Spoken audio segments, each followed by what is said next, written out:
যে 200 টাকাগুলো আলাদা করতেছি আর 100 টাকাগুলো আলাদা করলাম। 100 টাকাগুলো 200 টাকাগুলো আলাদা করলাম। এখন হয়েছে 50 টাকাগুলো আলাদা করব। 50 টাকাগুলো আলাদা করা শেষ। এখন হয়েছে 20 টাকাগুলো আলাদা করব। টাকা করছি 3 ভাগ, না 10 টাকা লুট দেখি। 1 2 3, 1 2 500 600 660 660 হলো 100। 50 টাকা লুট হয়েছে 1000, আর এখানে হয়েছে 700 800 900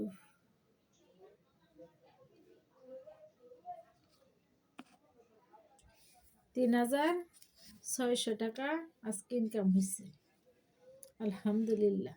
এভাবে যদি প্রতিদিন ইনকাম হইতো তা আমার কোনো কষ্টই থাকলো না। আজকে তো আর্মির পাল্লায় পড়ছিলাম, আল্লাহ নিজের হাতে রক্ষা করছে আমাকে।